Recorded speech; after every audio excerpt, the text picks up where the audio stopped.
안녕하세요, 우리 청년들. 한 주 잘 지냈어요? 세 번째 이야기는 진정한 행복의 두 가지 조건 이라는 제목으로 오늘 세 번째 이야기 출발하겠습니다. 제가 그래서 이 세 번째 이야기에서부터는 요약은 조금 빼고 소그룹에서 여러분들이 또 목장 모임에서 인도할 때 조금 도움이 될 만한, 그리고 경험을 하지 못했던 어떤 부분들에 대해서 또 이럴 땐 좀 이렇게 인도하면 좋겠다, 또 이런 상황에서는 또 이렇게 갔으면 좋겠다, 이런 등등의 소그룹 인도에 좀 도움이 될 만한 내용들을 조금 더 중점적으로 다뤄볼까 해요. 세 번째 이야기도 이 넘어가는 그 중간 단계가 좀 중요하거든요. 우리 두 번째 이야기에서는 그 무신론과 유신론, 그리고 소통하시는 하나님에 대해서 이렇게 좀 다뤄봤어요. 우리가 이 세 번째 이야기로 넘어갈 때 이 중간 다리가 하나 좀 중요한데, 거기에서 좀 다뤄줘야 될 내용은 아마 양들도 조금 알 거예요. 이제 하나님은 소통하시기 위하여 우리를 먼저 오셨다라는 그 내용을 이제는 조금 알 것 같아요. 근데 그렇다면 이제 좀 실존적인 이야기로 가야 돼요. 하나님이 우리와 소통하시기 위해서 오셨는데, 그래서 왜 오셨는가? 어떤 소통인가? 우리에게 무엇을 주시기를 원하는가에 대해서 이런 실존적인 추구에 대한 이야기를 세 번째 이야기에서 좀 다뤄볼까 해요. 오늘 이 본문 또 본론에서는 아주 간단한 전제로 시작해요. 모든 사람은 행복을 추구한다. 맞죠, 여러분들? 여러분들도 행복하길 원하잖아요? 이 세상 사람들, 하나님이 모르는 사람들이 추구하는 네 가지에 대해서 먼저 소개해요. 그 중에 첫 번째는 이 쾌락에 대한 문제죠. 쾌락은 우리에게 재미를 주고 또 어떤 우리에게 유쾌함을 주지만 행복을 주지 못한다라고 책에선 말해요. 우리가 좀 쾌락하면 약간 좀 거리가 멀어 보이지만 사실 쾌락은 굉장히 가까운 곳에 있거든요. 요즘 유행하는 그 배그, 피파 이런 게임들을 우리가 밤새서 하면 사실 그 순간은 굉장히 즐거운데, 아침이 되어버리면 나 뭐 했지? 왜 내가 게임을 했을까? 이런 생각들이 몰려오잖아요. 쾌락은 순간은 재미있는데 결국 우리에게 행복을 주지 못하는 거예요. 또 요즘 넷플릭스 보면 재밌는 게 너무 많잖아요. 요즘 개봉한 킹덤, 또 기묘한 이야기, 내일은 하루 종일 시즌 1을 정주행하리, 이런 생각을 하지만 다 보고 나서 밀려오는 건 또 뭐예요? 그 시간에 말씀을 보았으면, 그 시간에 내가 어떤 찬양 기타를 좀 연습했으면, 내가 그 시간에 또 좀 신방을 했으면, 이런 생각들이 사실 조금 몰려오잖아요. 몰려오죠? 이처럼 쾌락은 굉장히 그 순간은 즐겁지만 지나고 나면 이 허무함이 또 몰려오는 것 같아요. 두 번째는 명예예요, 명예. 저도 이 책을 읽으면서 명예하면 먼 것 같아요. 저는 명예를 추구하지 않는 사람이라고 사실 생각해왔어요. 책을 읽다 보니까 이 표현이 굉장히 와닿았어요. 명예란 곧 자기 평가다.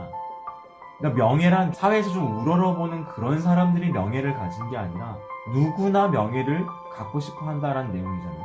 그러니까 어디를 가나 내 평가가 좀 궁금한 거예요. 다른 사람들이 날 어떻게 생각할까? 나 오늘 이거 했는데 그거 보고 사람들이 박수 쳐줄까? 이런 생각들이 사실 명예의 작은 출발점인 것 같아요. 언젠가 어느 청년이 와서 상담을 했어요. 이야기를 나누는데 그 청년이 계속해서 똑같은 걸 물어보는데 뭘 물어봤냐면, 목사님들은 저를 어떻게 생각해요? 교사분들은 저를 어떻게 생각해요? 청년들은 저를 어떻게 생각해요? 이런 질문들. 굉장히 자기평가에 민감한 거죠. 이것은 멀리 있는 게 아니라 저와 여러분들도 그 대상이 될 수 있어요. 청년부에서 날 어떻게 생각하지? 저 자매, 저 형제, 저들은 날 어떻게 생각하지? 사실 우리는 하나님이 날 어떻게 생각하지? 이 생각을 하며 살아야 되는데, 때때로는 사람들이 날 어떻게 생각하지?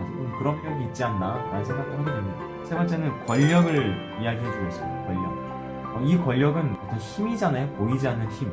권력으로 어떤 행복을 추구하는 사람들은 이 권력이 있어야 안전하다라고 느껴요. 일례로 어떤 드라마나 영화를 보면 좀 이런 문제에 자주 부딪히는데, 권력이 있는 사람들이 결국 자신을 지키기 위해서 권력을 좋지 못한 곳에 사용하는 걸 종종 보게 되잖아요. 아직 이 청년들은 이 권력으로부터 조금 거리가 있겠지만 그래도 사회에서 우리가 종종 보는 모습이니까 좀 이해를 가졌으면 좋겠고요. 마지막 네 번째가 재산이라고 표현하죠. 재산. 돈이죠.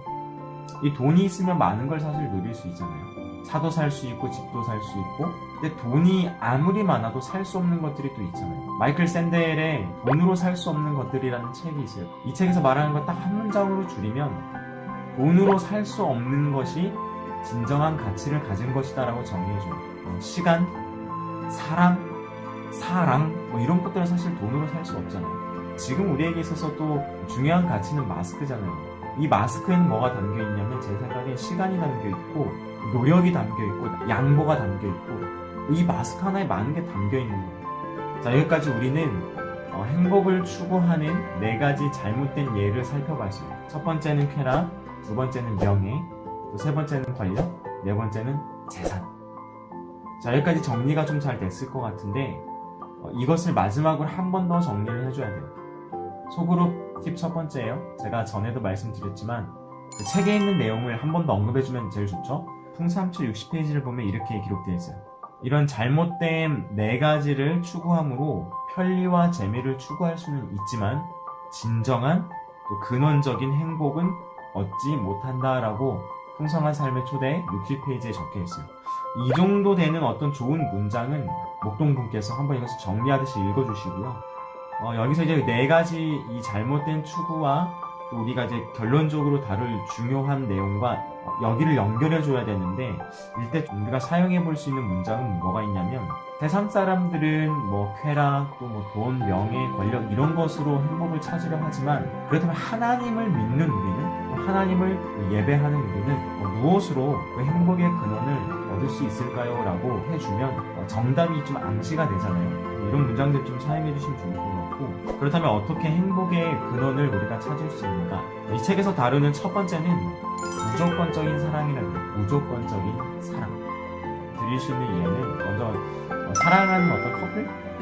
연애를 해보시면 좀 잘 알잖아요. 또 그 콩깍지가 딱 씌워진 그 단계에서는 뭘 해도 예쁘잖아요. 남자친구가 반바지가 안 어울리는데 그 콩깍지가 씌워져 있을 땐 또 반바지가 어울린다고 해요. 콩깍지가 벗겨지면 갑자기 또 그 똑같은데, 남자친구의 다리는 똑같은데 무다리가 되는 것처럼 이 콩깍지가 벗겨지면 그 전에는 무조건적으로 막 사랑을 했지만 괜히 좀 저런 모습이 또 싫어지고 괜히 또 막 얼굴만 보면 꼴보기 싫어지고 막 그런 게 되는 거야. 콩깍지가 벗겨지면. 또 부모님의 사랑도 때때로는 이 무조건적인 사랑 같아요. 우리를 사랑해주고 아껴주고, 얼마 전에 약국을 가다가 어머님이 꼬맹이 한 초등학생 됐나? 손을 잡고 그 약국에서 마스크를 받으려고 서 계시는데 어머님이 그 마스크가 없었나 봐요. 애기는 또 보니까 엄마 거 마스크를 애기가 이렇게 해줬어요. 그러니까 애기는 엄마 거 마스크를 쓰고 있고 엄마는 마스크가 없으니까 이러고 기다리고 계시더라고요. 지나치면서 그냥 봤지만 저런 게 또 부모의 사랑이 아닌가. 나는 좀 아파도 되고 우리 아이는 절대 아프면 안 되는 좀 그런 것들, 이런 게 부모의 사랑이 아닌가라는 생각이 해요. 그러나 결국 이 사람의 사랑은 불완전하거든요. 그렇다면 완전한 사랑은 어디 있는가? 당연히 성경 안에 계신 하나님이야말로 완전한 사랑을 우리에게 주시는 분을 저는 믿습니다. 자, 로마서 5장 8절을 보면 중요한 구절이 있어요. 제가 한번 읽어드릴게요. 우리가 아직 죄인 되었을 때에 그리스도께서 우리를 위하여 죽으심으로 하나님께서 우리에 대한 자기의 사랑을 확증하셨느니라 라고 로마서 5장 8절에서 증거해요. 우리는 아직 죄인이지만 그리스도께서 우리를 사랑하심으로 하나님이 우리에 대한 사랑을 확증하셨대요. 이건 정말 무조건적인 사랑이죠. 여기서 우리 리더분들이 짚어주실 것은 인간의 사랑은 불완전하다. 그러나 하나님의 사랑은 완전하다 라는 어떤 흐름으로 조금 끌고 가주시면 좋겠고, 더 좋은 예가 있으면 여러분들 저보다 더 젊으시니까 좀 더 그런 센스 있는 예를 들어줘도 좋을 것 같아요. 하나님 믿는 우리가 추구해야 될 첫 번째는 무조건적인 사랑이에요. 행복을 추구하는데 우리에게 주는 두 번째 추구는 삶의 의미와 목적이라고 해요. 삶의 의미와 목적. 삶의 의미와 목적이 우리에게 왜 중요한가요? 방향을 알아야 노를 졌잖아요. 방향을 알아요. 그러니까 이 전공이 나한테 맞는 건가? 하나님이 원하시는 건가? 또 내가 노래하고 또 연기하고 요리하고 할 게 정말 많지만 과연 이런 게 내 삶의 방향이 맞는 건가라는 고민을 우리 청년들 많이 하잖아요. 우린 그거를 비전이라고 표현하고, 성경에서 우리에게 많은 단서를 주지만 이런 구절로 하나님이 우리에게 말씀해 주신다라고 생각을 해요. 이사야 43장 21절을 보면 이렇게 되어 있어요. 이 백성은 내가 나를 위하여 지었나니 나를 찬송하게 하려 함이리라. 그러니까 하나님이 우리를 지으신 이유는 우리가 하나님을 찬송하게 우리를 지으셨다는 것이에요. 그러니까 하나님이 성경을 통해서 우리에게 말씀하시는 삶의 의미와 목적과 비전은 뭐냐면 너 그 일을 통해서 나를 위한 선한 일을 할 것이나 하나님이 원하시는 방향이 이거 하나예요. 남이 보기에는 작은 일을 해도 이게 하나님께 선한 일이며 이게 하나님이 찬양받으시는 일이라면 이것이야말로 삶의 의미와 방향이 하나님께로 가는 거죠. 이런 부분들을 소그룹에서 좀 이야기 나누실 때 그 길이 맞아요 틀려요 이게 아니라 좀 큰 원리를 좀 설명해 줬으면 좋겠어요. 성경 구조를 좀 소그룹에서 활용하셔서 성경 속에 담겨있는 하나님의 마음은 이거다라고 조금 크게 말씀해 주시면 좋겠어요. 마지막으로 정리할 때는 두 가지 어떤 행복, 무조건적인 사랑, 또 하나는 삶의 의미와 방향을 주는 분은 누군가? 바로 하나님이죠. 이렇게 하면은 어떤 서론과 본론에 대한 이야기가 어느 정도 정리가 되는 것 같고요. 소그룹 인도하실 때 정리가 잘 된 문장을 또 활용하시거나 또 너무 막 갑론을박하면서 그 길이 맞다 틀리다 이 내용이 아니라 하나님이 원하시는 방향은 성경 속에 이렇게 있네요 라고 크게 이야기해 주는 것. 그래야 이제 우리 소그룹에 있는 양들이 성경 속에서 하나님을 만난다고? 이 안에 답이 있다고? 성경으로 들어오게 됩니다. 결론으로 이제 두 가지 나눔 질문이 있죠. 첫 번째 나눔 질문을 보니까 행복을 얻기 위한 네 가지 추구 중에 나에게 가장 분명하게 드러나는 부분은 어떤 것입니까? 라고 물어봐요. 자, 이건 오픈형 질문이죠. 그래서 네 가지 추구, 아까 쾌락, 명예, 권력, 재산 이 네 가지 중에 내가 자주 넘어지는 문제, 좀 자기 고백의 시간이긴 해요. 이럴 때는 우리 목종분이 먼저 자기 고백을 좀 출발해줘야 양들이 또 이야기해 줄 수 있거든요. 두 번째 나눔 질문은 진정한 행복을 얻기 위한 두 가지 무조건적 사랑과 삶의 목적은 어디에서 얻을 수 있을까요? 라고 마지막에 물어보잖아요. 이 질문은 조금 특이하게 오픈형 같지만 좀 닫힌 질문이에요. 닫힌 질문. 그래서 각자 답이 다를 수 있지만 사실 이 질문에서 유도하는 답은 딱 하나죠. 성경에서 만난 하나님. 그래서 결국은 또 이 세 번째 이야기에서는 이 성경책에 대해서 얼마나 이게 중요한지를 우리에게 말해주고 있어요. 마지막 두 번째 질문도 이렇게 나누다 보면 여러 가지 이야기가 나갈 수 있지만 그래서 불완전한 우리는 완전하신 하나님을 만나러 가야 합니다 라고 좀 결론을 맺어주면 이 세 번째 이야기는 좀 깔끔하게 끝날 것 같아요. 자, 여기까지 우리 세 번째 이야기 마치고요. 우리 살아가는 우리 청년들 오늘 하루도 승리하시고 그러면 이제 풍성한 삶으로 여러분들을 초대합니다.